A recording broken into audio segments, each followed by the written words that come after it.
మనము x ray radiography intermediate జువాలజీకి సంబంధించినటువంటి topic discuss చేస్తున్నాము. ప్రీవియస్లో 2 షార్ట్స్ చేశాను. ఇంకా షార్ట్స్ ఎవరైనా చూడకపోతే కనుక ఛానల్లోకి వెళ్ళి చెక్ చేయండి. లేకపోతే నేను ఛానల్ నేమ్ కింద లింక్ ఇస్తాను. లింక్ ఓపెన్ చేస్తే మీకు ఆ వీడియో అనేది ఓపెన్ అవుతుంది. ఇది ఆ టాపిక్కి సంబంధించి షార్ట్ 3 అనమాట.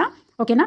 ఇక్కడ వచ్చేసి ఎక్స్రే ఫిల్మ్ అనేది దేన్ని ప్రొవైడ్ చేస్తుంది అండ్ ఎలా స్టోర్ అవుతుంది అండ్ అది ఎలా యూజ్ అవుతుంది అనేది ఈ షార్ట్లో చెప్తాను. ఏంటి, first of all X-ray film అనేది దేన్ని ప్రొవైడ్ చేస్తుంది అనేది ఒక టాపిక్. ఓకే, ఈ ఎక్స్రే ఫిల్మ్ ప్రొవైడ్ చేసిన దాన్ని ఎలా స్టోర్ చేస్తుంది అనేది ఒక టాపిక్, అంటే ఇందులో కంటిన్యూషన్. నెక్స్ట్ వచ్చేసి ఆ ప్రొవైడ్ చేసినటువంటి దాన్ని స్టోర్ చేసినటువంటి దాన్ని దేనికి యూజ్ చేస్తారు అనేది ఇంకొక టాపిక్. ఓకేనా, let's get start the video. ఇక్కడ ఎక్స్రే ఫిల్మ్ అనేది 2D రిప్రజెంటేషన్ని ప్రొవైడ్ చేస్తుంది. 2 డైమెన్షనల్ రిప్రజెంటేషన్ని ప్రొవైడ్ చేస్తుంది, అంటే ప్రతిబింబాన్ని ప్రొవైడ్ చేస్తుంది.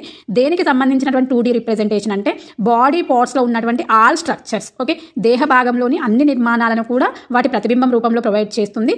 దాన్ని ఆ బాడీ పార్ట్స్ని ఒకదానిపై ఒకటి అమర్చబడిన విధంగా ప్రతిబింబంగా ప్రొవైడ్ చేస్తుంది. చూడండి, ఇక్కడ the X-ray film provides a 2D representation of all the structures of the body parts superimposed, అంటే ఒకదానిపై ఒకటి అమర్చబడ్డం అనమాట. సూపర్ ఇంపోజ్డ్ అంటే ఒకదానిపై ఒకటి అమర్చబడ్డం. Okay, super imposed on each other. Okay, first question ఏంటంటే ఎక్స్రే ఫిల్మ్ అనేది దేన్ని ప్రొవైడ్ చేస్తుంది అంటే 2D రిప్రజెంటేషన్ ప్రొవైడ్ చేస్తుంది. ఆ 2D రిప్రజెంటేషన్ దేనికి సంబంధించింది అంటే బాడీ పార్ట్స్లోని అన్ని స్ట్రక్చర్స్కి సంబంధించినటువంటిది. ఎలా ప్రొవైడ్ చేస్తుంది అంటే super imposed on each other, ఒకదానిపై ఒకటి అమర్చబడినటువంటి ప్రతిబింబాన్ని ఇస్తుంది అనమాట. ఓకేనా, అర్థమైంది కదా. ఇక్కడ ఏంటి, ఈ టాపిక్లో ఎక్స్రే ఫిల్మ్ అనేది దేన్ని ప్రొవైడ్ చేస్తుంది, ఏ రూపంలో ప్రొవైడ్ చేస్తుంది, ఎలా అరేంజ్ చేస్తుంది అనేది. నెక్స్ట్ ఇక్కడ వచ్చేసి ఈ 2D రిప్రజెంటేషన్ అనేది స్టోర్ చేయబడుతుంది. ఇక్కడ ప్రొవైడ్ చేసినటువంటి 2D రిప్రజెంటేషన్ అనేది స్టోర్ చేయబడుతుంది. ఏ రూపంలో స్టోర్ చేయబడుతుంది అంటే డిజిటల్ ఇమేజ్ రూపంలో స్టోర్ చేయబడుతుంది.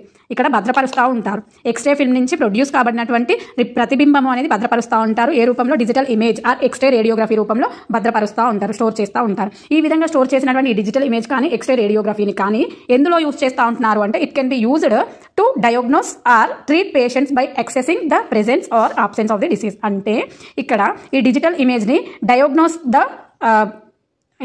డయాగ్నోస్ ద డిసీజ్ని నిర్ధారించడం కోసం, లేకపోతే డిసీజ్ని యాక్సెస్ అంచనా చేయడం కోసం ఉపయోగిస్తారు. అర్థమైందా. ఇక్కడ డిజిటల్ ఇమేజ్ని దేనికి యూజ్ చేస్తూ ఉన్నారు అంటే to diagnose of the disease or access of the disease, nothing but estimation. Okay, 2 points only. వ్యాధిని నిర్ధారించడం, డయాగ్నోస్ అంటే నిర్ధారించడం, diagnose of the disease are estimation of the access అన్న ఎస్టిమేషన్ అన్న ఒకటి, ఎస్టిమేషన్ ఆఫ్ ది డయాగ్నోస్, దేన్ని digital ఇమేజ్ని. అలాగే అదర్ డిఫరెన్సెస్ని ఐడెంటిఫై చేయడంలో కూడా ఉపయోగిస్తారు. ఓకే, ఇతర వ్యత్యాసాలను ఐడెంటిఫై చేయడంలో కూడా ఉపయోగిస్తారు. This is about the X-ray film. X-ray film దేన్ని ప్రొవైడ్ చేస్తుంది, ఏ రూపంలో రిప్రజెంట్ చేస్తుంది, అది ఎలా అరేంజ్ కాబడుతుంది, ఏ రూపంలో స్టోర్ చేయబడుతుంది, అండ్ ఆల్సో దాన్ని దేనికి యూజ్ చేస్తారు అనేది. ఓకే, ఇది ఎక్స్రే రేడియోగ్రఫీకి సంబంధించినటువంటి టాపిక్. దీని తర్వాత ఇంకా ఉంది next topic angiography. Okay, next వీడియోలో మళ్ళీ కలుద్దాం. Thanks for watching.